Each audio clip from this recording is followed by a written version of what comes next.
Wahong radio tabiriba mayam pumnamakpo pusparani laisomna taramna usari ko nona khurumjari ngasidi nomaisi numiti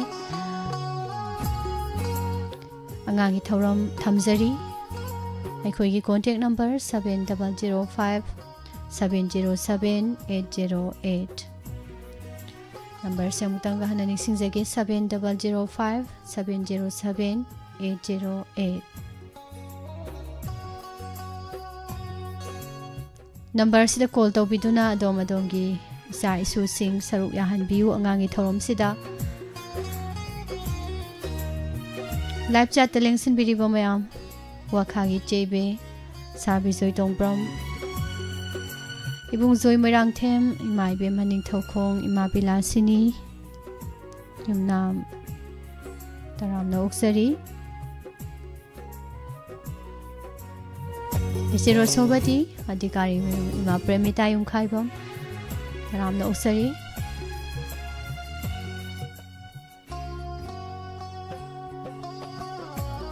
loina na Facebook live teleng sin birok liba singbu su taram na uksari ahan ba call ko chage ngangi thoramgi hello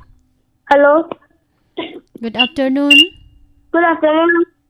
call tore si kai maming kauge Kasi Friday ko kung sakap pumitani ko. Primita kay jang sare Samtong. chamthong ngasi kai isai saktoy no Yung kira ba? ningthira ba yuki adudi hawro ko Hoy miss. Yung kira ba ayuki koraw gimangada maling kam na shadi ba Layang ching yang luraga tamoya se lang tatlali ning singali tamhong rabi matu ning tiraba ayuki koraugi mangalda maning tam na shadiba Layrang sing inglaba malangna may tunggay rakpada inglaba malangna may tunggay rakpada nung sibinanggi to jay naraba kajin nangamdraba lamhela shamlangna kumjin kiba nung simay tungdo Tamoyuna ning tijay ning singhali tamho rabi maku ning singhali tamho rabi maku korau masingyam lagne nung shibi lamhelava ay gitamo nakalunda koraw masingyam lagne shivi lamhelava ay gitamo nakalunda yingin ng shivi nang gemay kay tabu kauri boy ni chanabina Yingin ng shivi nang gimay kay tabu Uri boy ni chanabina Yinuraga tamoya se Lang tak na hali Ning singhali tamhaw rabi Magtu Ning tiraba ayuki koraw gimangalda manitam na shadliba layrang sing yanuraga tamoya se lang tak na hali ning singhali tamhaw rabi magtu Thank you, Miss. yam phajagre Primita isai se ibong anjan isai sakli se angang ni kaure ai se yam chumme Sir James Star adi ꯌꯥꯝ ꯍꯔꯥꯎꯔꯅꯤ ꯏꯁꯩꯁꯦ ꯐꯖꯅ ꯄ꯭ꯔꯦꯃꯤꯇꯥꯅ ꯁꯛꯊꯔꯛꯄꯒꯤ Thank you, Miss. ꯌꯥꯝ ꯐꯖꯈ꯭ꯔꯦꯀꯣ ꯏꯁꯩ ꯌꯥꯝ ꯅꯨꯡꯁꯤꯈ꯭ꯔꯦ ꯏꯁꯩ ꯐꯖꯕ ꯁꯥꯔ ꯖꯦꯝꯁꯀꯤ ꯏꯁꯩ ꯑꯃ ꯄ꯭ꯔꯦꯃꯤꯇꯥꯅ ꯑꯃꯨꯛ ꯁꯛꯇꯣꯔꯛꯄ ꯆꯥꯛ ꯆꯥꯔꯦ ꯆꯞ ꯃꯥꯟꯅꯔꯦ ꯀꯥꯡꯁꯣꯏ ꯆꯥꯔꯦꯀꯣ ꯆꯝꯊꯣꯡ ꯍꯋꯥꯏ ꯊ꯭ꯔꯥꯛ ꯑꯗꯒꯤ ꯈꯥꯃꯦꯟ ꯑꯁꯤꯟꯕ ꯇꯧꯔꯒ ꯊꯣꯡꯕ ꯌꯥꯔꯦꯀꯣ ꯑꯗꯨꯗꯤ ꯄ꯭ꯔꯦꯃꯤꯇꯥ ꯃꯊꯪꯗꯁꯨ ꯐꯖꯕ ꯑꯃ ꯁꯛꯇꯣꯛꯁꯤꯀꯣ Thank you, Miss. Bye-bye, Miss. ꯕꯥꯏ ꯕꯥꯏ ꯇꯔꯥꯝ ꯅꯧꯁꯔꯤ ꯃꯌꯥꯝ ꯄꯨꯝꯅꯃꯛ ꯉꯍꯥꯟꯈꯩ ꯁꯨꯝ ꯁꯥꯔ ꯖꯦꯝꯁꯅ ꯁꯛꯄꯗꯨꯗꯗꯤ ꯏꯁꯩꯁꯦ ꯍꯩꯗꯧ ꯃꯥꯜꯂꯝꯗꯦꯕꯀꯣ ꯍꯥꯏꯗꯤ ꯐꯖꯗꯧ ꯃꯥꯟꯗꯦꯕꯀꯣ ꯑꯩꯈꯣꯏꯅ ꯍꯦꯛ ꯁꯛꯄꯗ ꯁꯥꯔꯅ ꯁꯛꯄꯗ ꯃꯌꯥꯝꯅ ꯄꯥꯝꯅꯕ ꯇꯥꯅꯤꯡꯕꯗꯣ ꯑꯣꯏꯗꯧ ꯃꯥꯟꯗꯦꯕꯀꯣ ꯑꯗꯣ ꯄ꯭ꯔꯦꯃꯤꯇꯥꯅ ꯏꯁꯩꯁꯦ ꯁꯛꯄꯁꯦ ꯇꯥꯔꯨꯕꯗꯩꯗꯤ ꯏꯁꯩꯁꯦ ꯑꯩꯁꯨ ꯁꯛꯅꯤꯡꯕꯩ ꯋꯥꯅꯤ ꯍꯧꯖꯤꯛꯀꯤ ꯅꯤꯡꯊꯤꯔꯕꯤꯁꯦ ꯌꯥꯝ ꯐꯖ ꯂꯩꯔꯝꯕꯗꯣ ꯊꯥꯖꯗꯅ ꯌꯥꯝ ꯍꯩꯈ꯭ꯔꯦ ꯑꯉꯥꯡꯁꯤꯡ ꯍꯜꯂꯣ ꯍꯜꯂꯣ ꯃꯤꯁ ꯑꯩ ꯑꯉꯥꯡꯗꯣ ꯄꯥꯏꯍꯟꯕꯤꯔꯛꯀꯦ ꯑꯉꯥꯡꯗꯨꯅꯤ ꯉꯥꯏꯖꯔꯤꯁꯦ ꯑꯕꯦꯝꯃ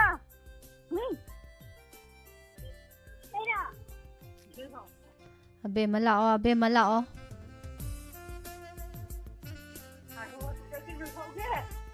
ꯑꯕꯦꯝꯃ ꯏꯁꯩ ꯁꯛꯂꯛꯑꯣ ꯂꯥꯛꯑꯣ ꯂꯥꯛꯑꯣ ꯂꯥꯛꯑꯣ ꯂꯥꯛꯑꯣ ꯏꯁꯩ ꯁꯛꯂꯛꯑꯣ ꯂꯥꯛꯑꯣ ꯃꯔꯝ ꯃꯣꯛꯄꯤꯅꯤ ꯂꯥꯛꯑꯣ ꯑꯕꯦꯝꯃ ꯇꯥꯕ꯭ꯔꯣ ꯍꯜꯂꯣ Hello. ꯍꯜꯂꯣ ꯀꯔꯤ ꯃꯃꯤꯡ ꯀꯧꯒꯦ ꯑꯕꯦꯝꯃꯁꯦ Inara. ꯀꯔꯤ ꯀꯤꯅꯥꯔꯥ Yairipottage. ꯌꯥꯏꯔꯤꯄꯣꯛꯇꯒꯤ ꯏꯁꯩ ꯁꯛꯇꯣꯏꯔꯣ ꯀꯤꯅꯥꯔꯥꯁꯦ Say something. ꯍꯧꯔꯛꯑꯣ ꯃꯔꯝ ꯃꯣꯛꯄꯤꯅꯤ sꯛꯇꯣꯔꯛꯑꯣ Sake. ꯁꯛꯂꯛꯑꯣ ꯁꯛꯂꯛꯑꯣ Tambai gawi lairosu. Iraina satpana. Agoba tamban. Agago tamban. Osa nabi tamban. Ay dilona. Panzaido. Panzaido. Lozaremina. ꯌꯥꯝ ꯐꯖꯈ꯭ꯔꯦꯀꯣ ꯊꯝꯕꯥꯜ ꯀꯧꯕꯤ ꯂꯩꯅꯨꯡꯁꯤꯁꯦ ꯀꯤꯅꯥꯔꯥꯁꯦ ꯀ꯭ꯂꯥꯁ ꯀꯌꯥ ꯀꯥꯔꯒꯦ Kasukai wagai. ꯀꯔꯤ ꯍꯥꯏꯕ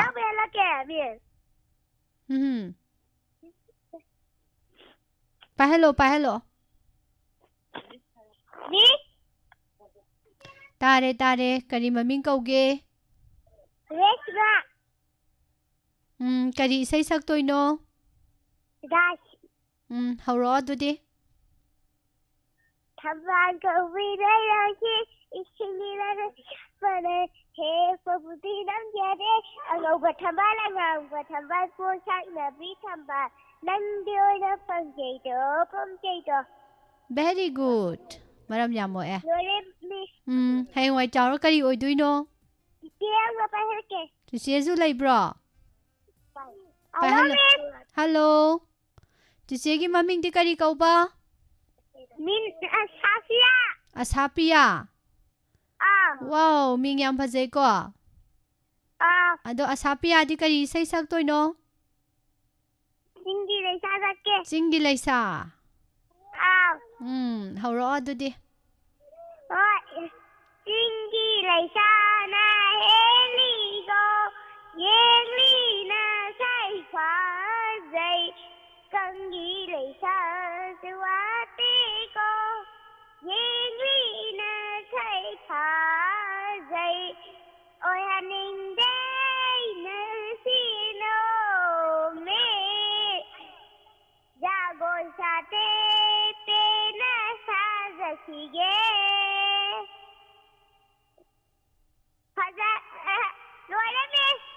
ꯌꯥꯔꯕꯣ ꯑꯣꯀꯦ ꯑꯗꯨꯗꯤ ꯑꯁꯥꯄꯤꯌꯥꯁꯦ ꯀ꯭ꯂꯥꯁ ꯀꯌꯥ ꯀꯥꯔꯦ ꯍꯌꯦꯡꯋꯥꯏ ꯆꯥꯎꯔ ꯀꯔꯤ ꯑꯣꯏꯅꯤ ꯍꯌꯦꯡꯋꯥꯏ ꯆꯥꯎꯔ ꯀꯔꯤ ꯑꯣꯏꯗꯣꯏꯅꯣ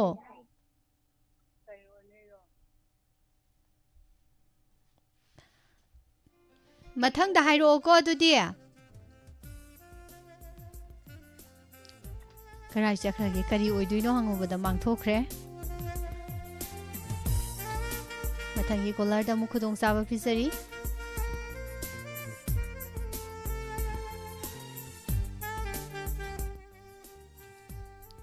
Hello. Hello. Hello. Good afternoon. Good afternoon. Hello. Miss How? Kari maming kauge? Sanabam Lacey. Lacey. Mase am phajaramdaw mali Lacey se. Phajabro? Phajai. Phajaya. Aduneba phajaramganeba. Misti khangdra? Khangi. Aduneba. Adudi isai phajaba ma saktoro. Hoi. Khugili sasakyani. Nambu yingu lakpani. Nangi natawunaba. Nangi jagu satikto. Hamay pena yunaba. Nangi nakatonya lakpani. Nakoy kunda tonya lakpani. Pakan angawa. Yu thapa. Pamjani aikoidi. Lopsinaba pakan. Masama bukaba. Tinjang kaitang baba. Ay belu na tawbiga na ba. Manjada pamjaye. Manjaye. Roje. Yam phajagre. Roje miss. Lacey gi isai se yam phajagre kanana tambiri no isai se Lacey da. Miss Saksarabo. Saksare. Kailan. Ahawba thongba chahiye. Lacey class kya karage? KG. Hayengwai chawra kari oini? Doctor oidoi ba? Nomai paibaduro? Nate. Karambano? Yetum paiba. Jeksindo adu. Yetum paibado? Adu kanada yetum dudi kanada thindui ba dudi?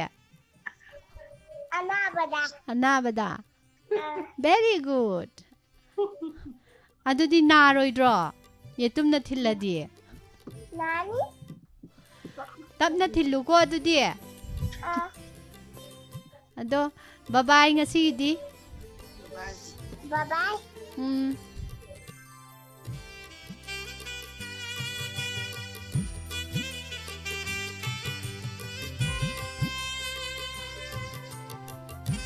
Sibu siramni. Hauzikan yang angi henjilu ya ponte.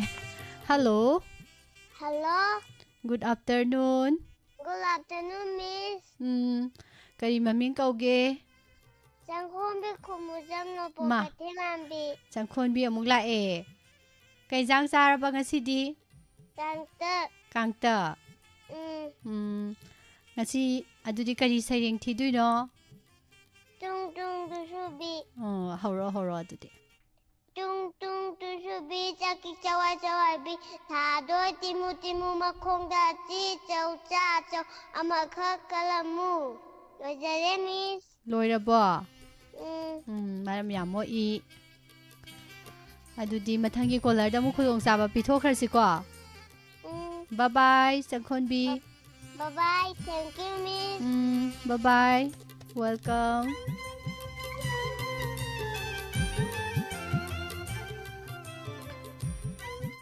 Ibunganjan hozai ngakpa pabongse Intakumara. Iche Romita, Iche Rosobati Sarbizoi, Jendu, Ima Ibeman, Kakalai Shumrada, Thanks Libasing, Mitulai, Tagasari Hanahana Pumnamak. Hello. Good afternoon, Miss. Good afternoon. Call to raise si kari maming kauge. Brenda. Ngahan giduro. Adudi ngasidi isay pajaba masalak tayaroi ko. Hoy, sakali. Ado Brenda hogi yum se kadai dalay? Saireng tigi, Miss. Saireng tige. Ado Brenda hogi yum do kadai dalay geba.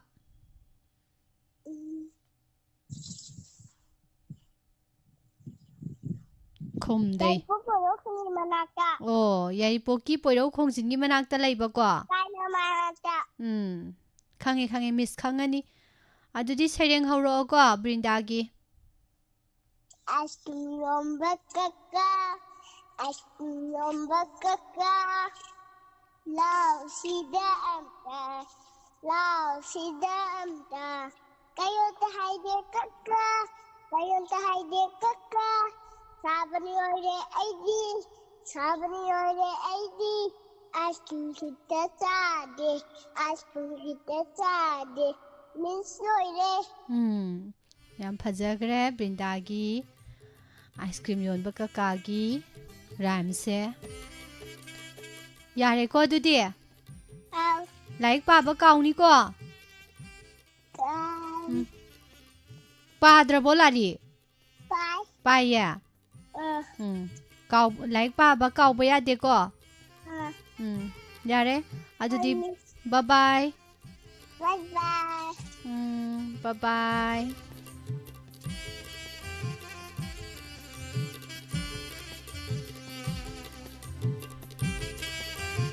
ꯏꯃꯥ ꯀꯨꯟꯖꯦꯁꯣꯔꯤ ꯇꯔꯥꯝ ꯂꯧꯁꯔꯤ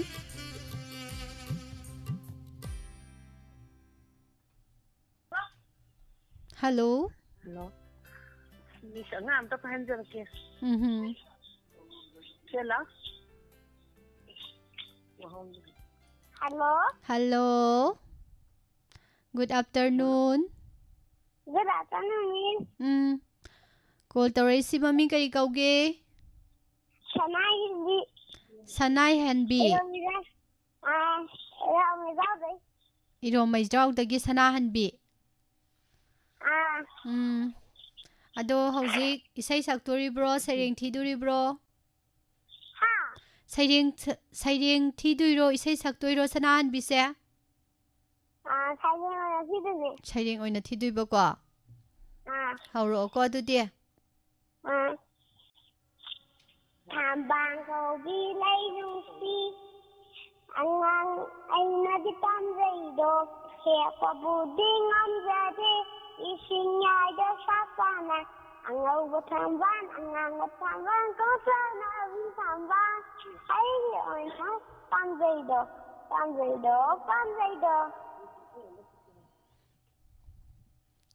ꯂꯣꯏꯔꯦꯀꯣ ꯍꯥꯎ ꯁꯛꯂꯣ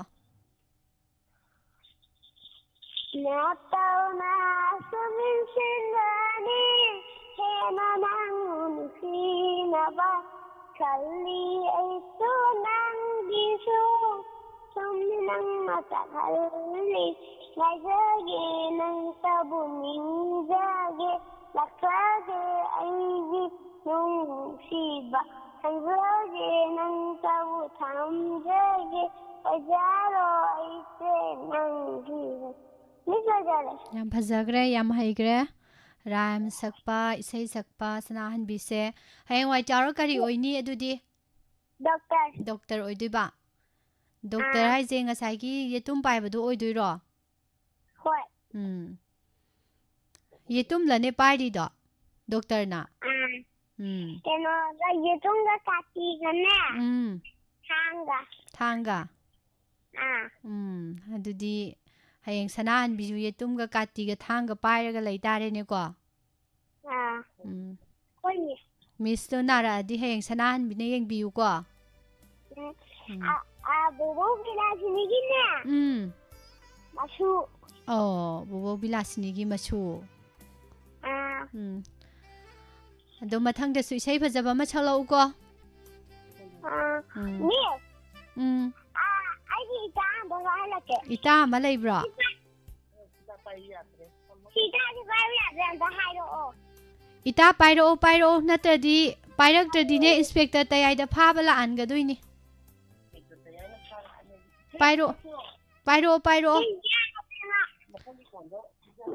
ꯃꯊꯪꯒꯤꯅꯦ ꯄꯤꯔꯒꯦ ꯃꯥ ꯁꯨꯄꯥꯏ ꯄꯥꯏꯕ ꯌꯥꯗ꯭ꯔꯦ ꯃꯥ ꯃꯔꯝ ꯃꯣꯛꯇꯕꯗꯣ ꯃꯥ ꯌꯦꯇꯨꯝꯅ ꯊꯤꯟꯅꯦꯌꯨꯃ ꯃꯊꯪꯁꯦ ꯑꯩꯅ ꯀꯩꯅꯣ ꯇꯧꯔ ꯀꯩꯅꯣꯅ ꯁꯨꯅꯇꯦꯅ ꯅꯞꯄꯒ ꯊꯝꯕꯒꯤꯅꯤ ꯃꯤ ꯊꯝꯖꯔꯒꯦ bye bye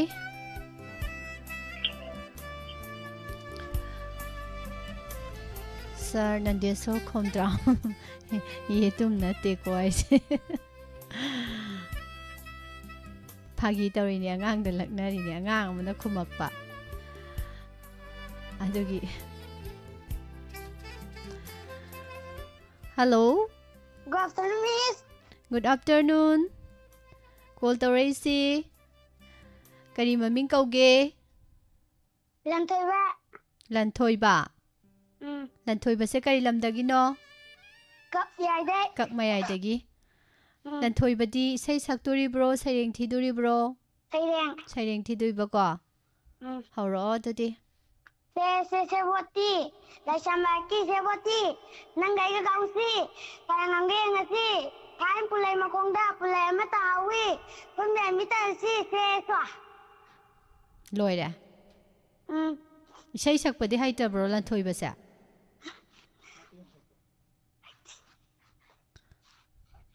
haita bro haitia hayeng wai chawra kai oidui ba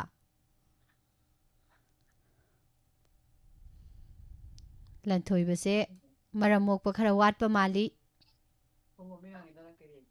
hayeng wai chawra kai oidui no hairaga khumu yade Police. police oidui ba police oiraga kaidodui ba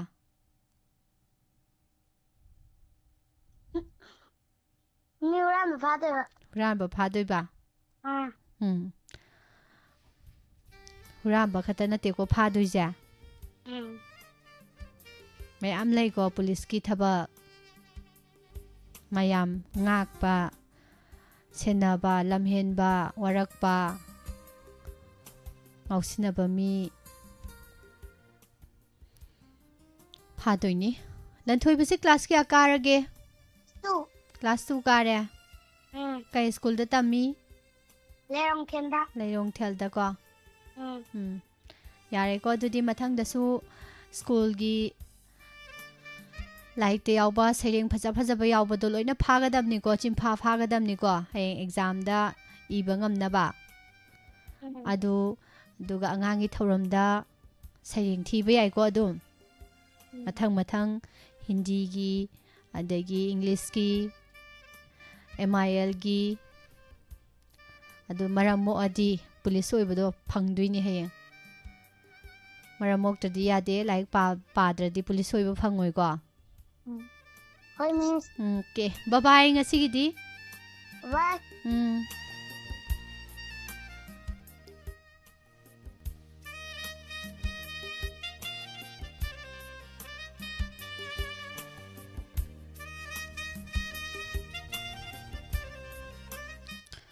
mayam butaram no usari ibong premsit huidrom live chat television biriba hello Hello.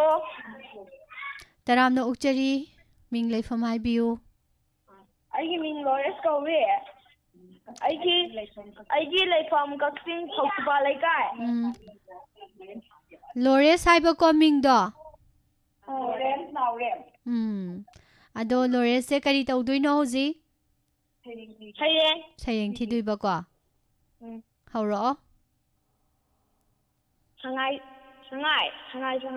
o sangai kaubi sirongbi sangai kaubi fajabi mi na koi thi na ne nang di sida lotlami nang di sida leirami hamdi marak asida nangi nayom oiduna leibasibu nungai boy leiru sangai o nungai na bu leiramu naura hano purake lojare lores class kaya karage 3 class 3 kai school da tambano Padamartana English kunda hayengwai chawra scientist oidui ro hayengwai chawra ga scientist oidui ra ba IS oidui ba wow adudi like myam pa da yara roi ne ko yam kanna hotna da ba yara roi du mathang da su saru yaro ko lores adudi hoi ngasi bye bye bye thank you welcome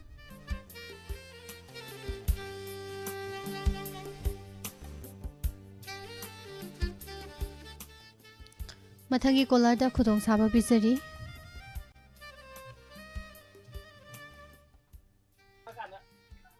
Hello Hello. Good afternoon Good afternoon, Miss. Call ꯇꯧꯔꯛꯏꯁꯦ ꯀꯔꯤ ꯃꯃꯤꯡ ꯀꯧꯒꯦ Lamding Kumantiam ꯂꯩꯀꯥꯏꯗꯒꯤ ꯊꯣꯏꯊꯣꯏꯕꯤ ꯀꯧꯋꯦ. ꯊꯣꯏꯊꯣꯏꯕꯤ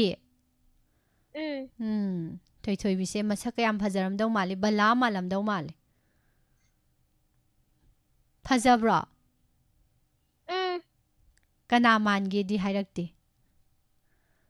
ꯀꯅꯥ ꯃꯥꯜꯂꯤ ꯈꯪꯗꯤꯌꯦ ꯀꯩꯅꯣ ꯕꯕꯥꯁꯨ ꯃꯥꯟꯗꯕ꯭ꯔꯣ ꯃꯃꯥꯁꯨ ꯃꯥꯟꯗꯕ꯭ꯔꯣ ꯑꯩꯈꯣꯏ ꯃꯃꯥꯒ ꯃꯥꯟꯅꯩ ꯑꯣ ꯑꯗꯨꯗꯤ ꯃꯃꯥꯁꯤ ꯃꯁꯛ ꯐꯖꯔꯦꯀꯣ ꯕꯕꯥꯅ ꯊꯤꯔꯕ ꯕꯕꯥꯁꯨ ꯐꯖꯩ ꯑꯗꯣ ꯊꯣꯏꯊꯣꯏꯕꯤ ꯀꯔꯤ ꯇꯧꯗꯣꯏꯅꯣ ꯏꯁꯩ ꯁꯛꯇꯣꯏꯕ꯭ꯔꯣ ꯁꯩꯔꯦꯡ ꯍꯧꯔꯛꯑꯣ ꯑꯗꯨꯗꯤ Morning song. The years say the spring and days and the morning is 7. The hillside dew peerless. The snails on the throne. The flags on the wing.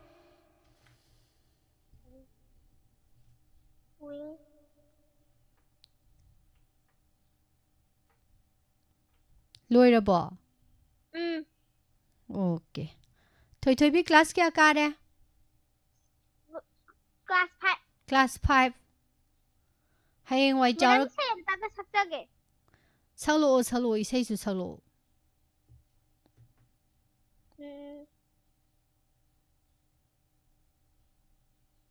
ꯎꯕꯗ ꯉꯥꯎꯖꯔꯦ ꯅꯪꯒꯤ ꯁꯛꯇꯝꯁꯦ ꯌꯦꯡꯂꯤꯈꯩ ꯄꯦꯟꯗꯔꯦ ꯅꯪꯒꯤ ꯃꯥꯏꯊꯣꯡꯗꯣ ꯃꯤꯅꯣꯛꯇ ꯆꯥꯛꯆꯔꯦ ꯃꯤꯅꯣꯛꯇ ꯁꯨꯝꯍꯠꯂꯦ ꯇꯥꯔꯤꯈꯩ ꯄꯦꯟꯗꯔꯦ ꯅꯪꯒꯤ ꯈꯣꯟꯖꯦꯜꯗꯣ ꯊꯥꯔꯛꯄꯔꯥ ꯅꯪꯕꯨ ꯇꯥꯏꯕꯪ ꯃꯄꯨꯅ ꯑꯩꯇꯒꯤ ꯑꯣꯏꯌꯨ ꯍꯥꯏꯅ ꯂꯥꯛꯄꯔꯥ ꯍꯥꯏꯌꯨ ꯇꯥꯏꯕꯪꯁꯤꯗ ꯑꯩꯇꯒꯤ ꯑꯣꯏꯅ ꯅꯪꯁꯦ ꯑꯣꯏꯒꯤ ꯅꯥꯆꯣꯝ ꯌꯦꯠꯇ ꯆꯤꯟꯕꯤꯔꯣ ꯂꯩꯖꯔꯒꯦ ꯄꯨꯟꯁꯤꯁꯦ ꯅꯅꯥꯛꯇ ꯈꯣꯝꯒꯠꯄꯤꯔꯣ ꯆꯣꯏꯔ ꯁꯝꯂꯥꯡꯁꯦ ꯑꯣꯏꯖꯔꯒꯦ ꯊꯃꯣꯏꯗꯣ ꯑꯩꯇꯒꯤ ꯂꯥ ꯂꯥ ꯂꯥ ꯂꯥ ꯂꯥ ꯂꯥ ꯂꯥ ꯂꯥ ꯂꯥ ꯂꯥ ꯂꯥ ꯂꯥ ꯂꯥ ꯂꯥ ꯍꯥ ꯈꯣꯏꯃꯨ ꯍꯥ ꯈꯣꯡꯖꯦꯡꯕ ꯈꯣꯏꯃꯨ ꯅꯪ ꯎꯕꯗ ꯂꯩꯔꯥꯡꯁꯦ ꯁꯛꯀꯥꯏꯔꯦ ꯄꯣꯝ ꯁꯥꯠꯅꯕꯤ ꯂꯩꯔꯥꯡꯁꯦ ꯁꯛꯀꯥꯏꯔꯦ ꯆꯦꯛꯁꯤꯜꯂꯣ ꯆꯦꯛꯁꯤꯜꯂꯣ ꯊꯃꯣꯏ ꯆꯦꯛꯁꯤꯜꯂꯣ ꯆꯦꯛꯁꯤꯜꯂꯣꯗ ꯆꯦꯛꯁꯤꯜꯂꯣ ꯌꯦꯠꯇ ꯊꯝꯖꯤꯜꯂꯣ ꯊꯃꯣꯏꯁꯤꯗꯤ ꯄꯨꯕꯤꯈꯔꯦ ꯄꯨꯛꯅꯤꯡꯕꯨꯁꯨ ꯂꯩꯇꯥꯍꯟꯗꯔꯦ ꯅꯪꯅ ꯈꯪꯁꯤꯟꯅꯗꯅ ꯂꯩꯊꯣꯛꯄ ꯅꯪꯅ ꯎꯁꯤꯟꯅꯗꯅ ꯂꯩꯊꯣꯛꯄ ꯑꯩꯗꯤ ꯄ꯭ꯔꯣꯛ ꯄ꯭ꯔꯣꯛ ꯍꯦꯛ ꯆꯥꯛꯏ ꯑꯅꯤꯡꯕꯁꯨ ꯂꯩꯖꯗꯦ ꯑꯄꯥꯝꯕꯁꯨ ꯂꯩꯖꯗꯦ ꯅꯨꯡꯁꯤꯔꯥꯡ ꯀꯩꯊꯦꯜ ꯀꯥꯕꯗꯨꯇꯅꯤ ꯄꯥꯝꯖꯕ ꯑꯣꯏꯒꯤ ꯅꯥꯆꯣꯝ ꯌꯦꯠꯇ ꯆꯤꯟꯕꯤꯔꯣ ꯂꯩꯖꯔꯒꯦ ꯄꯨꯟꯁꯤꯁꯦ ꯅꯅꯥꯛꯇ ꯈꯣꯝꯒꯠꯄꯤꯔꯣ ꯆꯣꯏꯔ ꯁꯝꯂꯥꯡꯁꯦ ꯑꯣꯏꯖꯔꯒꯦ ꯊꯃꯣꯏꯗꯣ ꯑꯩꯇꯒꯤ Thank you, Miss. ꯊꯣꯏꯊꯣꯏꯕꯤꯁꯦ ꯏꯁꯩꯁꯨ ꯌꯥꯝ ꯍꯩꯔꯝꯃꯤꯅꯦ ꯏꯁꯩꯁꯨ ꯌꯥꯝ ꯐꯖꯈ꯭ರೆ ꯌꯥꯝ ꯅꯨꯡꯉꯥꯏꯔꯦ ꯍꯌꯦꯡꯋꯥꯏ ꯆꯥꯎꯔ ꯀꯔꯤ ꯑꯣꯏꯗꯣꯏꯅꯣ Dance ꯇꯧꯕ ꯃꯤ ꯗꯥꯟꯁ ꯇꯧꯕ ꯃꯤ ꯗꯥꯟꯁ ꯈꯛꯇ ꯇꯧꯗꯣꯏꯔꯣ ꯍꯥꯏꯁꯦ ꯑꯇꯩꯗꯤ ꯇꯤꯆꯔꯒ ꯇꯤꯆꯔ ꯍꯥꯏꯗꯤ ꯑꯣꯖꯥ ꯌꯥꯝ ꯐꯩ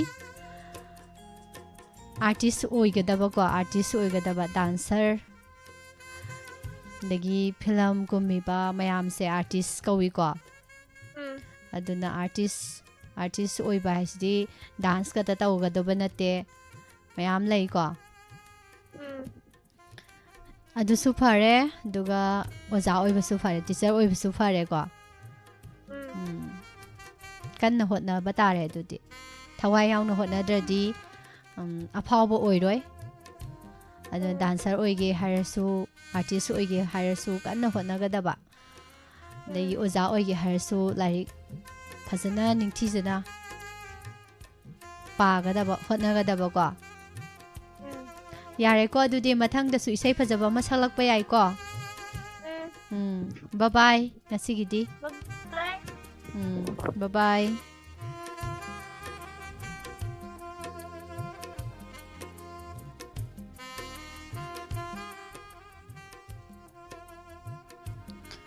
ꯃꯊꯪꯒꯤ ꯀꯣꯂꯔꯗ ꯑꯃꯨꯛ ꯈꯨꯗꯣꯡꯆꯥꯕ ꯄꯤꯖꯔꯤ ꯆꯦ ꯋꯥꯈꯥꯒꯤ ꯏꯕꯦ ꯆꯦ ꯏꯟꯗꯨ ꯏꯃꯥ ꯕꯤꯂꯥꯁꯤꯅꯤ ꯀꯀꯥ ꯂꯥꯏꯁ꯭ꯔꯝ ꯔꯙꯥ ꯏꯕꯨꯡ ꯑꯟꯖꯟ ꯆꯦ ꯔꯣꯃꯤꯇꯥ ꯏꯃꯥ ꯏꯕꯦꯝꯃ ꯅꯤꯡꯊꯧꯈꯣꯡ ꯏꯕꯨꯡ ꯄ꯭ꯔꯦꯝꯖꯤꯠ ꯍꯨꯏꯗ꯭ꯔꯣꯝ ꯏꯃꯥ ꯔꯥꯖꯀꯨꯃꯥꯔꯤ ꯒꯨꯅꯦꯁꯣꯔꯤ ꯆꯦ ꯔꯣꯁꯣꯕꯇꯤ ꯁꯥꯔ ꯕꯤꯆꯣꯏ ꯇꯣꯡꯕ꯭ꯔꯝ ꯃꯇꯝ ꯏꯁꯩꯁꯦ ꯐꯖꯩ ꯐꯖꯗꯦ ꯍꯥꯏꯕꯁꯦ ꯑꯉꯥꯡꯁꯤꯡꯅ ꯈꯪꯉꯤ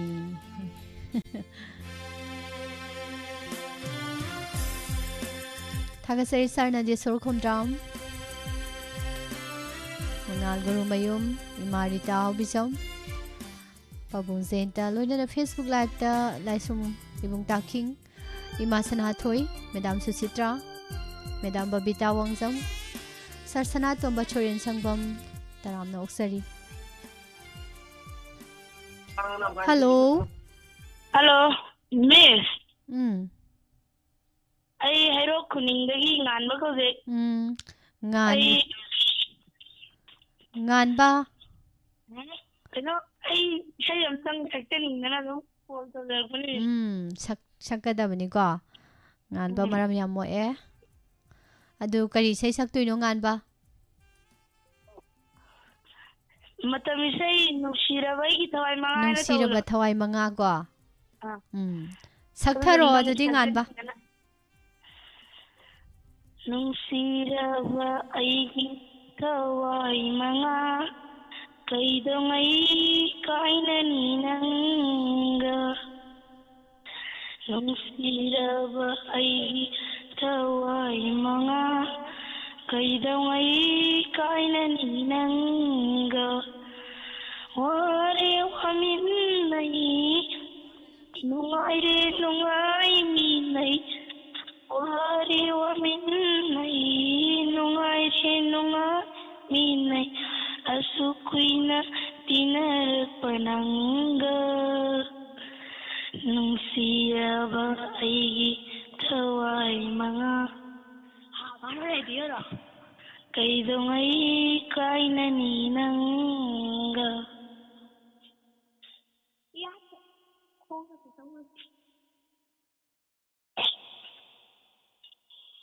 ꯍꯦ ꯊꯋꯥꯏ ꯅꯨꯡꯁꯤꯔꯕ ꯊꯋꯥꯏ ꯅꯪꯅ ꯍꯛꯆꯥꯡ ꯄꯣꯂꯥꯏꯕꯨ ꯊꯥꯗꯣꯛꯇꯨꯅ ꯆꯠꯈꯤꯅꯨ ꯍꯦ ꯊꯋꯥꯏ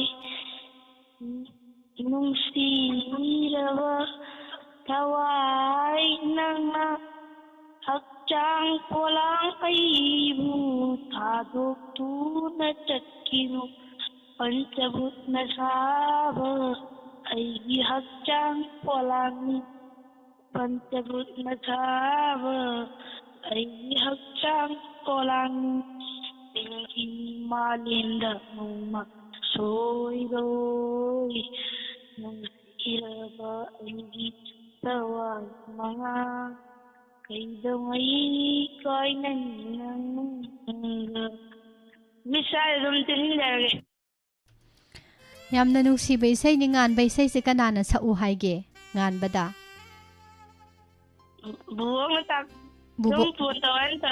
ꯕꯨꯕꯣꯛꯅ ꯍꯥꯏꯕꯅꯦꯕꯀꯣ ꯃꯔꯝ ꯌꯥꯝ ꯃꯣꯛꯏ ꯉꯥꯟꯕꯁꯦ ꯕꯨꯕꯣꯛꯀꯤ ꯃꯃꯤꯡ ꯀꯔꯤ ꯀꯧꯏ ꯇꯣꯝꯕꯤ ꯀꯧꯋꯦ ꯉꯥꯟꯕꯁꯦ ꯃꯔꯝ ꯌꯥꯝ ꯃꯣꯛꯏ ꯍꯌꯦꯡꯋꯥꯏ ꯀꯔꯤ ꯑꯣꯏꯅꯤ ꯁꯔꯀꯥꯔꯒꯤ ꯊꯕꯛ ꯑꯃ ꯑꯣꯏꯒꯦ ꯈꯜꯂꯤ ꯁꯔꯀꯥꯔꯒꯤ ꯊꯕꯛ ꯑꯃ ꯀꯔꯤ ꯊꯕꯛ ꯇꯧꯅꯤꯡꯉꯤꯅꯣꯕ ꯑꯗꯣ ꯁꯔꯀꯥꯔꯒꯤꯗꯣ ꯑꯥꯔꯃꯤꯒꯨꯝꯕ ꯑꯥꯔꯃꯤꯁꯤ ꯄꯥꯝꯖꯕ ꯐꯔꯦ ꯐꯔꯦ ꯑꯗꯨꯗꯤ ꯃꯔꯝ ꯃꯣꯛꯀꯗꯕꯅꯤꯀꯣ ꯒ꯭ꯌꯥꯟ ꯇꯥꯕ ꯃꯤ ꯑꯣꯏꯒꯗꯕꯅꯤ ꯍꯥꯏꯗꯤ ꯃꯌꯥꯝꯗ ꯍꯌꯦꯡ ꯃꯌꯥꯝꯗ ꯉꯥꯟꯕꯅ ꯈꯪꯕ ꯍꯩꯕꯗꯨ ꯃꯌꯥꯝꯗ ꯑꯃꯨꯛ ꯇꯥꯛꯀꯗꯣꯏꯅꯦꯕ ꯃꯌꯥꯝꯗꯣ ꯂꯝꯖꯤꯡ ꯂꯝꯇꯥꯛ ꯇꯧꯒꯗꯣꯏꯅꯦꯕꯀꯣ ꯑꯗꯨꯅ ꯒ꯭ꯌꯥꯟ ꯇꯥꯕ ꯃꯔꯝ ꯃꯣꯛꯄ ꯃꯤ ꯑꯃ ꯑꯣꯏꯗꯕ ꯌꯥꯗꯦ ꯑꯣꯀꯦ ꯕꯕꯥꯏ ꯉꯥꯟꯕ ꯉꯁꯤꯒꯤꯗꯤ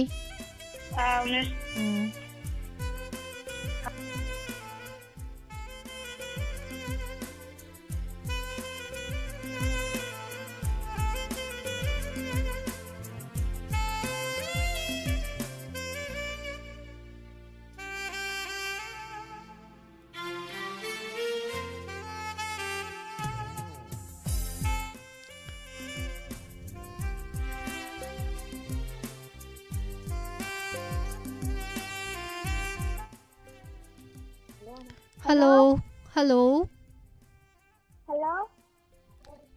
Call tawrisi kari maming kauge Malay Nganbi. Malem nganbi Malem nganbi se Kay lamdagi no Kerapa Lakshmi Bazadaki. Aduga hujikna kari tawdoiba Sareng Tige. Chayeng tige Jagoi oina sao jagoi saba haibro Malem nganbi se Hey. Hayya Adudi miss uba phangaroine aduda malem nganbi na sabado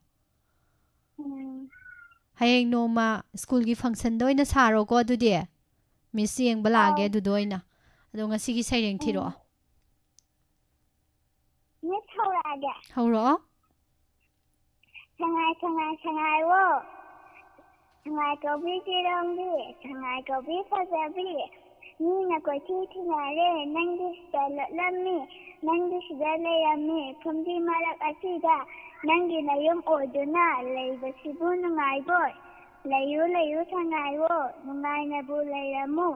Naura Hanau Purake. Fazaba saireng ni ko Tarabo malem nganbi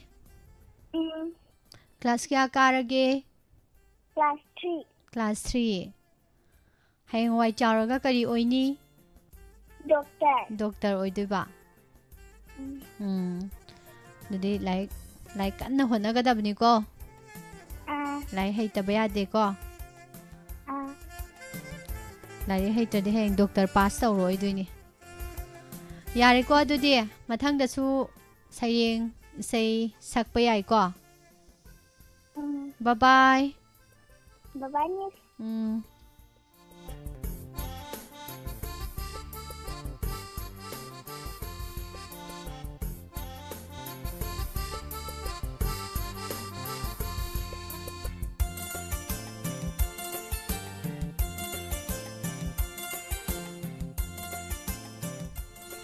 Tagasari Marita Hobisong, Bung Ansan, Nebinodini Komdram,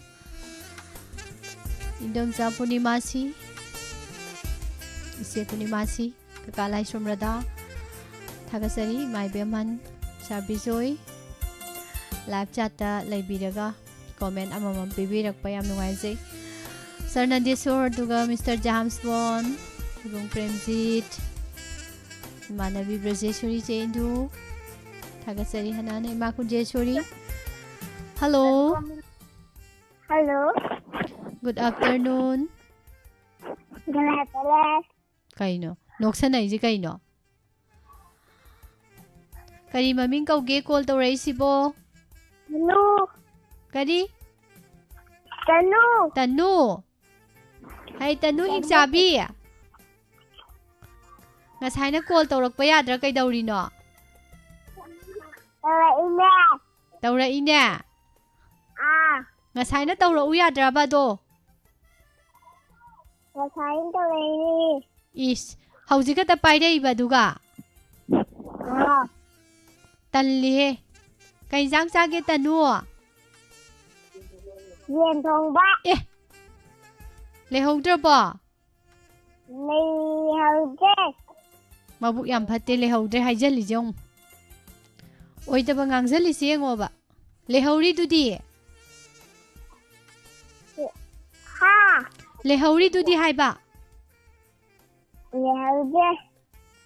Mabuk yam phatte da. Mr. Bu pijaning de Tanu se.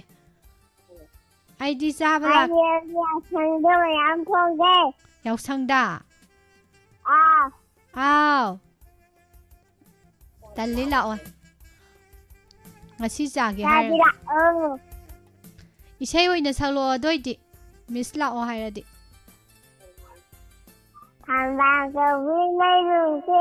Angangay na ditagaydo. Akabukinam dode. Isteriado sapana. Ano ba hambang? Angang ba hambang? At nadit hambang. Ay di doida pagdaydo. Pagdaydo. Thank you. Adune ba. Maram mokpi haije adune ba. Natro. Maram mokpa natro Tanu sibo. Ha. Maram moktraba tanuse. Mo Mo'eba aduneba. Adudi bye-bye tawro. bye-bye. Bye-bye. Bye.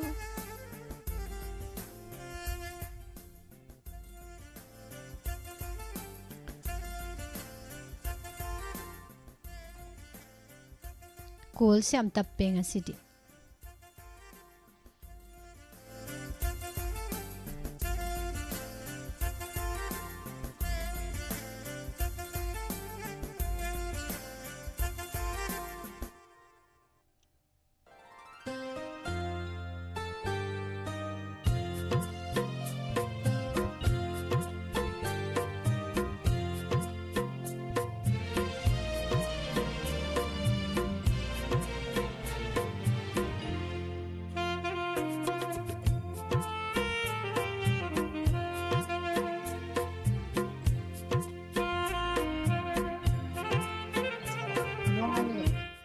Hello. Hello. Good afternoon. Good afternoon. Call tawresi. Kari maming kauge. Pamhaiba. Pamhaiba. Pamhaiba. How? Kay sang sarage.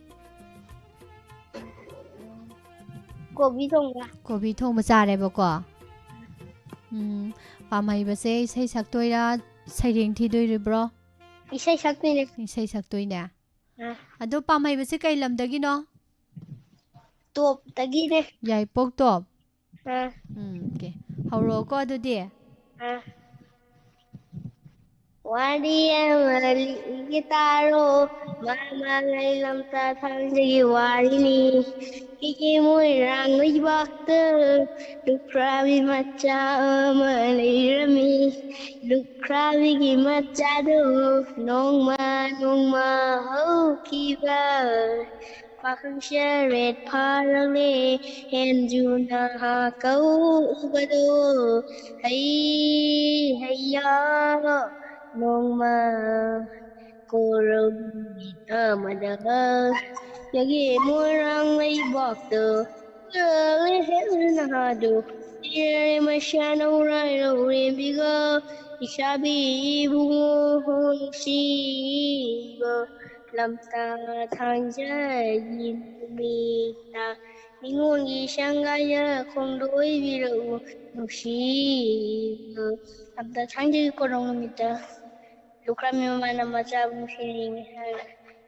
Ibu pari kasih diwang boleh kai koi ganuku. Oh mamagi akan dulu tu. Takri do bari do bihing namme minu namme bihing namme minu namme. Yala basyu farage ya bisa walau rage lelak di syatauba kuman di lalumba tatilo ya bisa walau reshe ya bisa walau reshe ishabi ibu shibo nanau na shumang gidamak ya bisa wa tarabaku Sun mga ko bakung chama shiraga nura chama ngai na ching nura chama shiraga bakung chama ngai na ching ni loi ra Yam phajagre pamhaiba gi sai se. Pamhaiba sigi isai se nataba atai isai so haibra. haiti taiti Haiti ya. Kay si katang sakpro. Si katang sa Adudi hayangwai charaga isai sakpo oige hairak taw mande. Kari oige haidom hairak kaduino. Officer oiduiba. Say sakpadi oiningdaba singer oiningdaba. Oiningdi ya. Ado sigi isai se kaigino pamhaibana sigi isai si katang hairi se si isai se khangbro hairi se khangbro. Khange. Henju naha se kaidawrino. Laina hatkine Laina hatkriba. Kaidawbagino ma hatkri se. lamta thangje numita thokpagi Lamtai thangje numita mama na phatte lai numita satpa phatte na haibada yadabainebako. Yam khange pamhaibase maram yam moe. Hayeng officer oiba officer se irai laina oinabako. ꯂꯥꯏꯔꯤꯛ ꯅꯤꯡꯊꯤꯖꯅ ꯇꯝꯕ ꯐꯖꯅ ꯍꯣꯠꯅꯕ ꯀꯣ ꯇꯧꯔꯁꯤ ꯑꯗꯣ ꯏꯁꯩꯗꯤ ꯑꯗꯨꯝ ꯃꯊꯪꯗꯁꯨ ꯑꯃ ꯁꯛꯁꯤꯀꯣ ꯍꯥꯏꯗꯤ ꯄꯥꯝꯍꯩꯕꯅ ꯍꯧꯖꯤꯛ ꯁꯛꯄ ꯏꯁꯩꯗꯣ ꯔꯦꯗꯤꯑꯣꯗ ꯃꯌꯥꯝ ꯑꯃ ꯇꯥꯔꯤꯅꯤ ꯃꯤ ꯃꯌꯥꯝ ꯑꯃꯅ ꯄꯥꯝꯍꯩꯕꯁꯦ ꯏꯁꯩ ꯌꯥꯝ ꯍꯩ ꯐꯖꯩꯅ ꯃꯌꯥꯝꯅ ꯊꯥꯒꯠꯂꯛꯏꯅꯦꯕꯀோ ꯑꯗꯨꯅ ꯃꯌꯥꯝꯅ ꯈꯪꯅꯕ ꯄꯥꯝꯍꯩꯕꯁꯦ ꯈꯪꯅꯕ ꯃꯊꯪꯗꯁꯨ ꯏꯁꯩ ꯐꯖꯕ ꯑꯃ ꯁꯛꯁꯦꯕꯀꯣ ꯍꯣꯏ ꯑꯣꯀꯦ ꯑꯗꯣ ꯉꯁꯤꯒꯤꯗꯤ ꯕꯥꯏ ꯇꯧꯔꯁꯤꯀꯣ ꯍꯣꯏ ꯕꯥꯏ ꯕꯥꯏ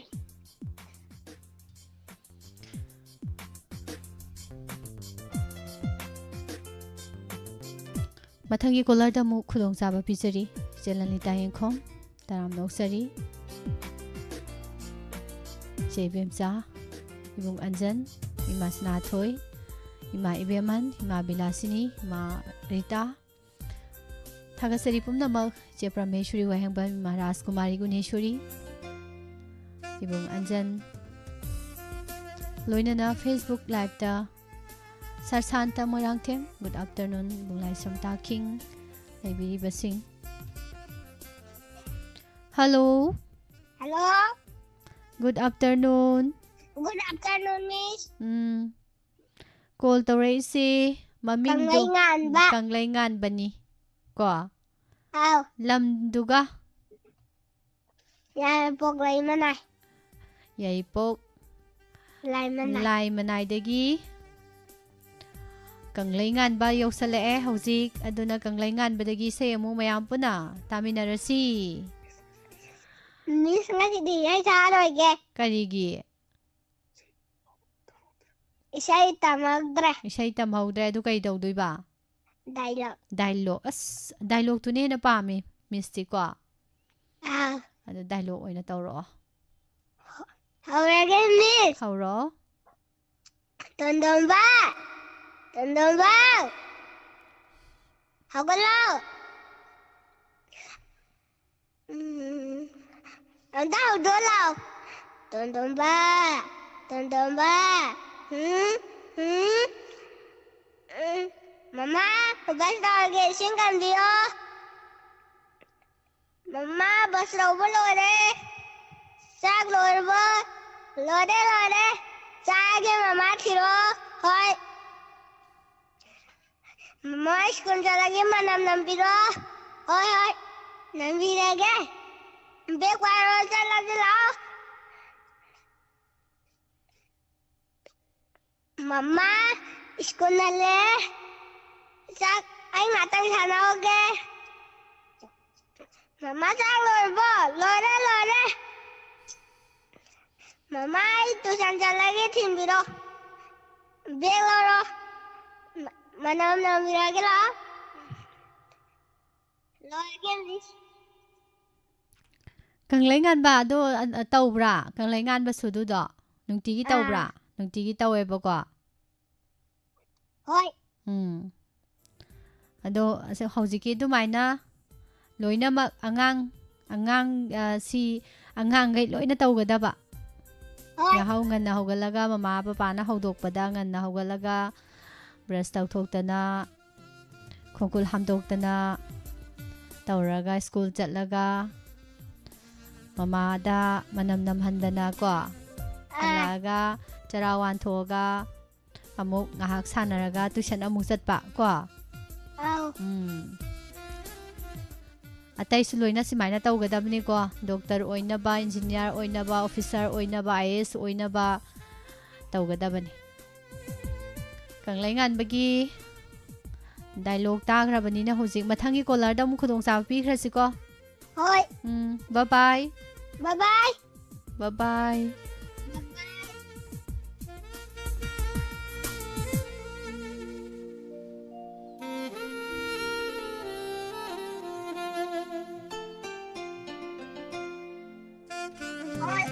Hello. Radio ꯂꯩꯙꯔꯣ. Hello. Radio ꯇꯤꯈꯠꯇꯅ ꯂꯩꯈꯠꯂꯦ. Hello. ꯑꯣꯟꯊꯣꯛꯄꯅꯤꯗ. ꯑꯣꯟꯊꯣꯛꯄ ꯁꯤꯁꯨ ꯃꯥꯒꯤ ꯁꯤꯖꯤꯟꯅꯐꯝꯁꯤꯁꯨ ꯂꯩꯔꯝꯃꯤ ꯑꯗꯨꯝ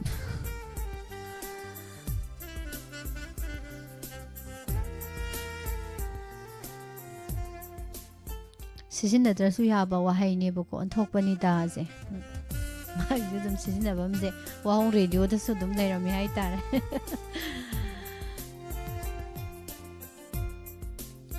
ꯅꯦꯠꯋꯥꯛꯁꯦ ꯈꯤꯇꯪ ꯅꯨꯡꯉꯥꯏꯕ ꯋꯥꯠꯄ꯭ꯔꯥ ꯈꯪꯗꯦꯀꯣ ꯃꯌꯥꯝ ꯑꯣꯠꯁꯟꯅꯕꯒꯤꯔ ꯈꯪꯗꯦ ꯌꯥꯝ ꯇꯞꯄꯦ ꯉꯁꯤꯒꯤ ꯀꯣꯜꯁꯦ hello Hello. Good afternoon. Good afternoon. Call ꯇꯧꯔꯛꯏꯁꯤ ꯀꯅꯥꯅꯣ? ꯂꯝꯗꯤꯡꯗꯒꯤ ꯃꯟꯗꯥ. ꯂꯝꯗꯤꯡꯗꯒꯤ ꯃꯟꯗꯥ. ꯑꯣ. ꯑꯗꯨꯗꯤ ꯃꯟꯗꯥꯁꯦ ꯀꯔꯤ ꯇꯧꯗꯣꯏꯕ? ꯏꯁꯩ ꯑꯃ ꯁꯛꯆꯒꯦ. ꯏꯁꯩ ꯁꯛꯇꯣꯏꯕꯀꯣ? ꯑꯗꯨꯗꯤ ꯍꯧꯔꯛꯑꯣ. ꯀꯤꯒꯤ ꯀꯅꯥꯏ ꯃꯆꯥꯅꯣ ꯃꯣꯏꯔꯥꯡ ꯀꯔꯤ ꯂꯩꯀꯥꯏꯅꯣ ꯀꯤꯒꯤ ꯀꯅꯥꯏ ꯃꯆꯥꯅꯣ ꯃꯣꯏꯔꯥꯡ ꯀꯔꯤ ꯂꯩꯀꯥꯏꯅꯣ ꯈꯪꯗ꯭ꯔꯤꯉꯩꯗ ꯈꯪꯂꯦꯟ ꯍꯥꯏꯅ कौनिंगलागली मांजुहायना थानिंगलागली थंगलिन हायना कौनिंगलागली मांजुहायना सैथानिंगलागली नंगी खोंजेलता तानिंगी नंगी माइथोंता यिंगी नंगी खोंजेलता तानिंगी नंगी माइथोंता यिंगी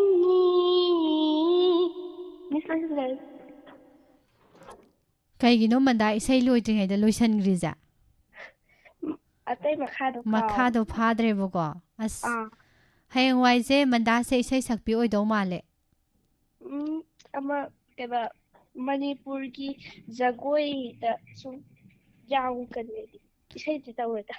ꯏꯁꯩ ꯇꯧꯔꯣꯏꯌꯦ? ꯖꯒꯣꯏꯗꯤ ꯀꯜꯂꯛꯑꯦꯕ? ꯖꯒꯣꯏꯗ ꯑꯣꯏꯅ ꯌꯥꯎ ꯃꯩꯇꯩ ꯖꯒꯣꯏꯗ. ꯃꯩꯇꯩ ꯖꯒꯣꯏꯗ? ꯑꯗꯣ ꯏꯁꯩꯒ ꯖꯒꯣꯏꯒꯁꯤ ꯃꯆꯤꯟ ꯃꯅꯥꯎꯅꯤ. ꯑꯗꯣ ꯏꯁꯩꯁꯨ ꯑꯗꯨꯝ ꯇꯧꯕꯗꯤ ꯀꯩꯗꯧꯕ? ꯑꯗꯨꯁꯨ ꯌꯥꯏ. ꯑꯗꯣ ꯇꯧꯅꯤꯡꯗ꯭ꯔꯤꯁꯤ ꯀꯩꯒꯤꯅꯣꯕ ꯃꯟꯗꯥꯅ ꯏꯁꯩ ꯁꯛꯅꯤꯡꯗ꯭ꯔꯤꯁꯦ? ꯏꯁꯩ ꯁꯛꯄ ꯌꯥꯕꯒꯤꯅꯦ. ꯏꯁꯩ ꯁꯛꯄ ꯌꯥꯕꯒꯤ ꯃꯟꯗꯥꯗ ꯌꯥꯎꯋꯦꯕꯀꯣ. ꯑꯗꯣ ꯏꯁꯩ ꯁꯛꯅꯤꯡꯗ꯭ꯔꯤꯁꯦ ꯀꯩꯒꯤꯅꯣ ꯍꯥꯏꯕ? ꯁꯛꯅꯤꯡꯉꯤꯗ. ꯑꯩꯅ ꯌꯥꯔꯗꯣꯏ ꯃꯥꯟꯗꯕ. ꯌꯥꯗꯣꯏ ꯃꯥꯟꯗꯕꯀꯣ. ꯑꯗꯣ ꯏꯁꯩ ꯑꯣꯏꯔꯁꯨ ꯑꯃ ꯑꯣꯏꯔꯁꯨ ꯑꯃ ꯑꯣꯏꯔꯁꯨ ꯑꯩꯅ ꯉꯝꯅꯕ ꯍꯣꯠꯅꯔꯀꯥꯟꯗꯅꯦꯕꯀꯣ ꯂꯣꯏꯅ ꯉꯝꯗꯣꯏꯁꯦ. ꯍꯣꯠꯅꯗ꯭ꯔꯗꯤ ꯉꯝꯃꯣꯏꯕ. ꯑꯗꯣ ꯈꯣꯟꯖꯦꯜ ꯐꯖꯔꯒ ꯏꯁꯩ ꯍꯦꯛꯇ ꯁꯛꯀꯗꯕ ꯅꯠꯇꯦꯕꯀோ. ꯏꯁꯩ ꯍꯩꯔꯀꯥꯟꯗ ꯏꯁꯩ ꯁꯛꯀꯗꯕꯅꯦꯕ. ꯈꯣꯟꯖꯦꯜ ꯐꯖꯗ꯭ꯔꯁꯨ ꯏꯁꯩ ꯁꯛꯄ ꯌꯥꯏꯑꯕ. ꯍꯥꯏꯗꯤ ꯈꯣꯟꯖꯦꯜ ꯐꯖꯕ ꯍꯥꯏꯁꯦ ꯏꯁꯩꯗꯣ ꯍꯩꯔꯀꯥꯟꯗ ꯑꯗꯨꯝ ꯃꯥꯒꯤ ꯈꯣꯟꯖꯦꯜꯗꯨꯒꯤ ꯑꯗꯨꯝ ꯁ꯭ꯇꯥꯏꯜ ꯑꯃ ꯑꯗꯨꯝ ꯂꯩꯔꯝꯗꯣꯏꯅꯦꯕꯀꯣ. ꯏꯁꯩꯗꯨꯒꯤ ꯈꯣꯟꯖꯦꯜꯒꯤ ꯁ꯭ꯇꯥꯏꯜ ꯑꯃ ꯑꯗꯨꯝ ꯂꯩꯖꯔꯝꯗꯣꯏꯅꯤ.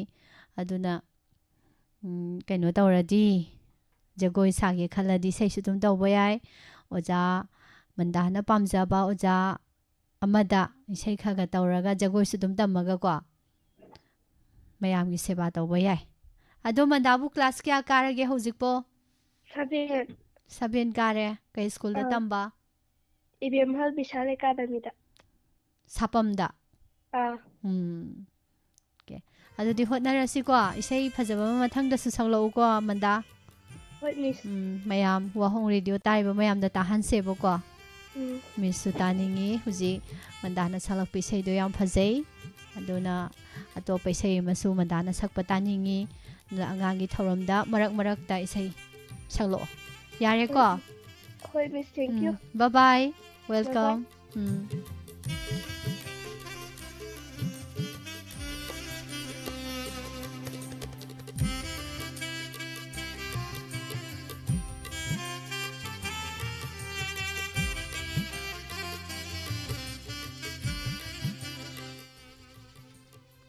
Hello. Hello. ฮัลโหลโอ้ฮัลโหลบีคมเดนี่มาเสียโอ้ฮัลโหลบีไก่นกไงเนี่ยมาเสียกะที่มามิงกะวีให้อยู่ลังเลนเนี่ยลังเลนให้รู้ภาษาลังเลนภาษาให้รู้ลังเลนเนี่ยให้สิไก่หนอลังเลนเนี่ยอะโดลังเลนไก่ลำดากินเนาะชาลุงพัมดากี้อ่ะอีขัดเลยขัดละเดนะมาสักอีพาพะจักไออีใช่มาสักตัวรอดูดิคุยคุยดีงานกันบ้าซาบะดานี่ง่ายตัวกันบ้าฮาวิฮักเตหายกันบ้ายามียามเด็กกันบ้าพะจะมาตรงนัดเตโกพะจะมาตรงนัดเตโก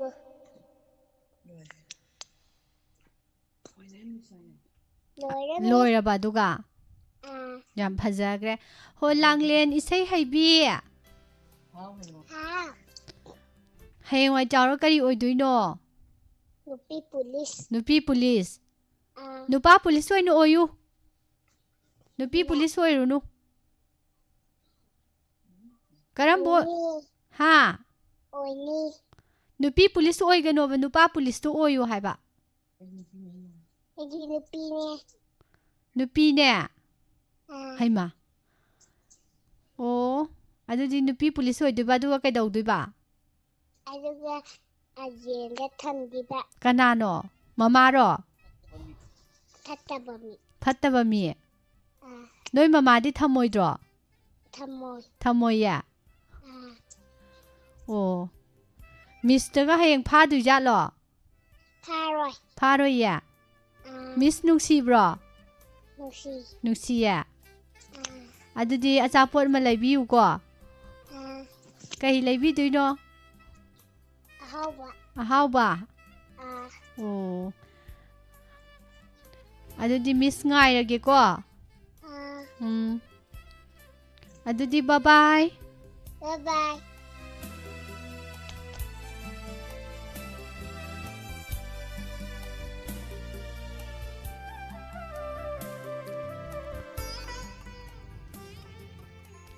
สันตุสริบางานที่ทรมกีอร่อยบกอลเราขัดจักเกแม่ดามอินดิราหงสังบอมวงไลสมตาคิงสำนักทงภาษาเกรสิกิมาเทลดีไลฟ์จัดตะเลงสินบิริบมายามทางจริหนานะอิมาอิเจมันนี่ตอมบีมังอาลเจบิมจ้ากะกาไลสมรดาทางจริปุ่มนมักฮัลโหลHello, good afternoon, Miss. Good afternoon. Kari kanano mulai sina. Kanano phone pai rei sina. Ton Thoi. Ton Thoi. Oh. Ton Thoi di. Karamba no. Ton Thoi hai si karamba no mi. Mamang laikai ki duro maning laikai ki duro. ตอนถอยเจียมสิงชุกคงคมักตีไลชรัมตอนถอยไลชรัมตอนถอยดูงาใช้น่าให้เราอุยาดรอสิบ่ตันเลยตอนถอยจีดีมีไม่ยามมามากจีเดียมหังนารีบะยุ่มดีก็ได้ไว้ได้เลยทางกับมวยรังเทมริลิฟเกมทางกับมวยรังเทมริลิฟเกมแต่เลยบ่ก็อะโดมิสน่ะพากีตัวบุญนี่ก็ตอนถอยด่าอะโดตอนถอยเจ้าจีใช้มาชักกระดับมาลี好รอดูดิ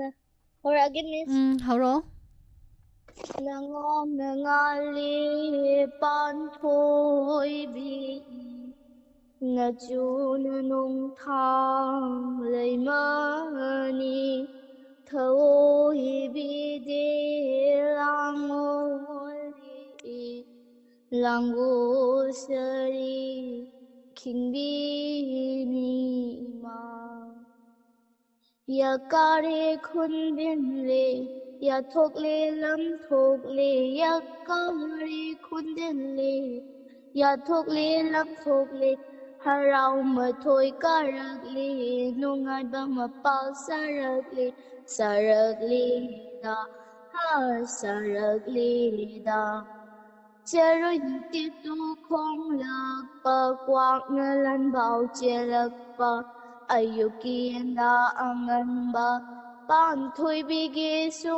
mang da lai chư na chai ram ba kananu da hayu kananu da nông bốc ninh thâu na hà na nông bốc ninh thâu na hà na tan thôi bi bố bám bờ ghi chạy bờ lấy chân ha chạy bờ lấy chân lời giải biết ꯌꯥꯝꯅ ꯐꯖꯕ ꯏꯁꯩꯅꯤꯀꯣ ꯇꯣꯟꯊꯣꯏ ꯍꯌꯦꯡ ꯑꯐꯥꯎꯕ ꯐꯣꯛ singer ꯑꯣꯏꯗꯣꯏꯔꯣ ꯇꯣꯟꯊꯣꯏꯁꯦ ꯑꯣꯏꯗꯣꯏꯅꯦ ꯑꯗꯣ ꯍꯧꯖꯤꯛ ꯏꯁꯩ ꯇꯝꯃꯕ꯭ꯔꯣ ꯇꯝꯗ꯭ꯔꯤꯕ꯭ꯔꯣ ꯇꯝꯃꯦ ꯑꯣꯖꯥ ꯀꯅꯥꯗ ꯇꯝꯕ ꯄꯤꯡꯀꯤ ꯑꯣꯖꯥ ꯄꯤꯡꯀꯤꯗꯀꯣ ꯑꯗꯨꯗꯤ ꯇꯣꯟꯊꯣꯏ ꯍꯧꯖꯤꯛ ꯔꯤꯂꯤꯐ ꯀꯦꯝꯞꯇ ꯂꯩꯕꯅꯤ ꯑꯗꯣ ꯀꯃꯥꯏꯅ ꯇꯝꯕ ꯆꯠꯂꯤꯅꯣ ꯃꯔꯛ ꯃꯔꯛꯇ ꯇꯝꯕ ꯆꯠꯂꯤ ꯃꯔꯛ ꯃꯔꯛꯇ ꯀꯔꯤ ꯀꯔꯤ ꯅꯨꯃꯤꯠꯇ ꯁꯟꯗꯦꯒꯨꯝꯕ ꯁꯨꯇꯤ ꯂꯩꯕ ꯅꯨꯃꯤꯠꯇ ꯆꯠꯂꯤꯔꯣ ꯍꯣꯏ ꯀꯅꯥꯒ ꯆꯠꯄ ꯃꯃꯥꯒ ꯀꯣ ꯍꯞꯇꯥ ꯑꯃꯗ ꯀꯌꯥꯔꯛ ꯆꯠꯂꯤ ꯑꯃꯨꯔꯛꯇꯪ ꯆꯠꯄ ꯁ꯭ꯀꯨꯜꯅ ꯀꯗꯥꯏꯗ ꯀꯥꯕ ꯑꯥꯏꯗꯦꯜꯗ ꯉꯁꯤ ꯀꯩ ꯏꯟꯁꯥꯡ ꯆꯥꯕ ꯔꯤꯂꯤꯐ ꯀꯦꯝꯞꯇ ꯀꯥꯡꯁꯣꯏ ꯊꯣꯡꯕ ꯆꯥꯏꯌꯦꯕꯀꯣ ꯔꯤꯂꯤꯐ ꯀꯦꯝꯞꯇ ꯂꯩꯕꯁꯦ ꯅꯨꯡꯉꯥꯏꯇꯦ ꯍꯥꯏꯅꯩ ꯆꯨꯝꯃꯤꯀꯣ ꯆꯨꯝꯕ꯭ꯔꯥ ꯆꯨꯝꯃꯦ ꯆꯨꯔꯆꯥꯟꯄꯨꯔꯗ ꯆꯠꯅꯤꯡꯗ꯭ꯔꯣ ꯆꯠꯅꯤꯡꯉꯦ ꯀꯤꯖꯗꯕ ꯀꯩ ꯍꯥꯏꯕ ꯀꯤꯌꯦꯕꯀꯣ ꯑꯗꯨ ꯑꯣꯏꯔꯁꯨ ꯀꯤꯔꯁꯨ ꯑꯩꯈꯣꯏꯒꯤ ꯇꯧꯐꯝ ꯊꯣꯛꯄꯅꯤ ꯍꯥꯏꯇꯥꯔꯦ ꯑꯩꯒꯤ ꯂꯝꯗꯝ ꯑꯩꯒꯤ ꯄꯣꯛꯅꯐꯝ ꯂꯝꯗꯝ ꯂꯩꯀꯥꯏꯗꯨꯗ ꯂꯩꯕ ꯍꯥꯏꯁꯦ ꯇꯣꯟꯊꯣꯏꯒꯤ ꯍꯛꯅꯤ ꯅꯠꯇ꯭ꯔꯥ ꯑꯗꯨꯅ ꯀꯤꯔꯁꯨ ꯀꯤꯕ ꯌꯥꯗꯦ ꯑꯩꯒꯤ ꯍꯛꯇꯣ ꯐꯪꯅꯕ ꯍꯣꯠꯅꯒꯗꯕ ꯑꯣꯀꯦ ꯑꯗꯨ ꯀꯤꯕ ꯌꯥꯗꯦꯀꯣ ꯑꯗꯨ ꯃꯊꯪꯗꯁꯨ ꯏꯁꯩ ꯐꯖꯕ ꯑꯃ ꯁꯛꯂꯛꯑꯣ ꯑꯗꯨꯒ ꯑꯣꯖꯥꯁꯤꯡꯗꯁꯨ ꯈꯪꯗꯕꯗꯣ ꯐꯖꯅ ꯍꯪꯉꯣ ꯍꯌꯦꯡ ꯇꯣꯟꯊꯣꯏꯅ ꯑꯐꯥꯎꯕꯤ ꯁꯩꯁꯛꯄꯤ ꯑꯃ ꯑꯣꯏꯔꯀꯥꯟꯗ ꯑꯃꯨꯛ ꯇꯣꯟꯊꯣꯏꯒꯤ ꯃꯈꯥ ꯇꯥꯔꯛꯄꯗ ꯂꯥꯛꯄ ꯑꯉꯥꯡꯁꯤꯡꯗꯣ ꯑꯃꯨꯛ ꯇꯣꯟꯊꯣꯏꯅ ꯇꯥꯛꯄꯤ ꯇꯝꯕꯤꯗꯣꯏꯅꯤ ꯅꯠꯇ꯭ꯔꯅꯦ ꯑꯗꯨꯅ ꯀꯟꯅ ꯍꯣꯠꯅꯒꯗꯕꯅꯤ ꯍꯧꯖꯤꯛ ꯌꯥꯔꯦꯀꯣ ꯑꯗꯨꯗꯤ ꯕꯥꯏ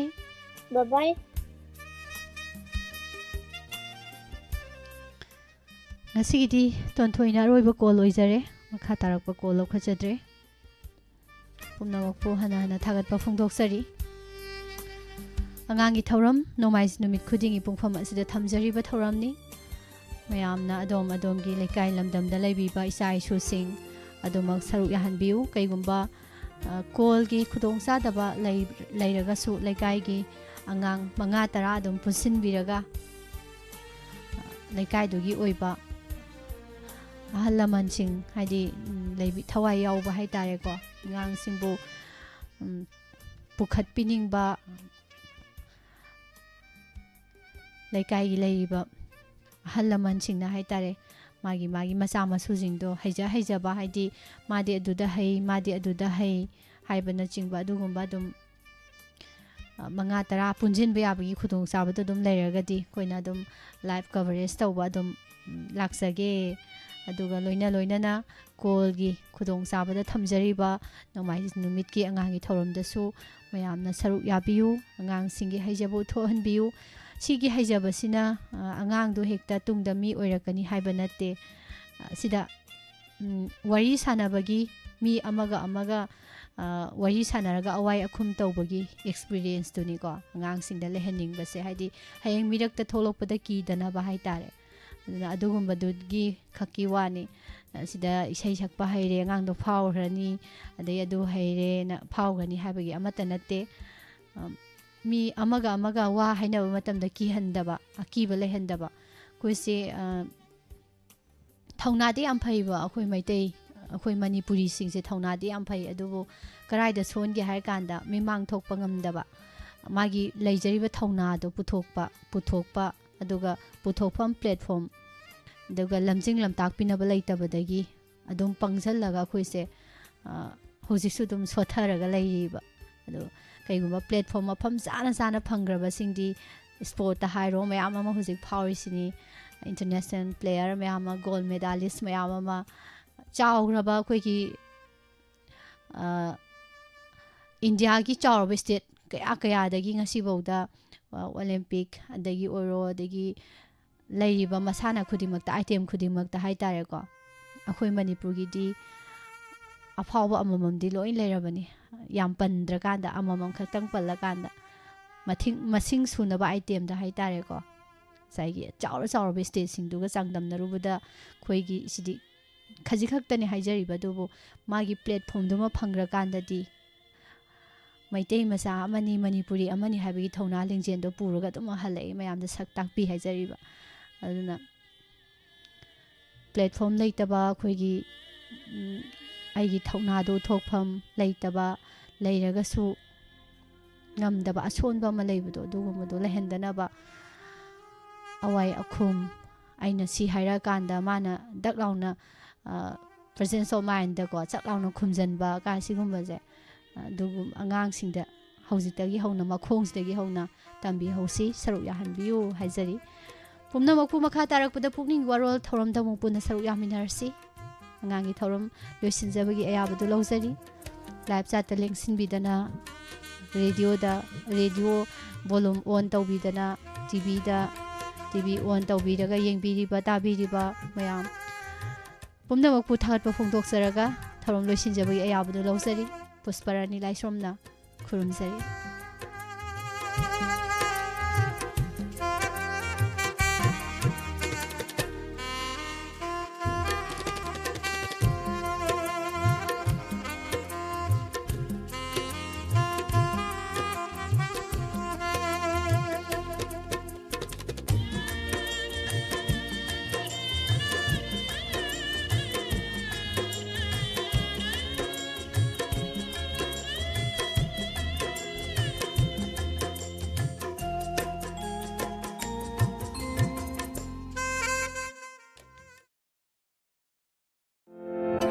ꯂꯦꯡꯁꯤꯟꯕꯤꯔꯛꯁꯤ ꯊꯧꯕꯥꯜ ꯁ꯭ꯄꯤꯆ ꯊꯦꯔꯥꯄꯤ ꯀ꯭ꯂꯤꯅꯤꯛ ꯑꯇꯣꯞꯄꯝ ꯕꯖꯥꯔ ꯅꯤꯌꯔ DC ꯊꯧꯕꯥꯜ ꯃꯐꯝ ꯑꯁꯤꯗ ꯂꯣꯟ ꯊꯣꯛꯇꯕ ꯂꯣꯟ ꯁꯦꯡꯗꯕ ꯂꯩꯈꯥ ꯐꯥꯖꯤꯟꯕ ꯍꯥꯏꯔꯤꯕꯁꯤꯡ ꯑꯁꯤ ꯂꯥꯌꯦꯡꯖꯔꯤ ꯑꯅꯧꯕ ꯇꯦꯛꯅꯣꯂꯣꯖꯤ ꯀꯌꯥ ꯁꯤꯖꯤꯟꯅꯗꯨꯅ ꯊꯧꯕꯥꯜ ꯁ꯭ꯄꯤꯆ ꯊꯦꯔꯥꯄꯤ ꯀ꯭ꯂꯤꯅꯤꯛ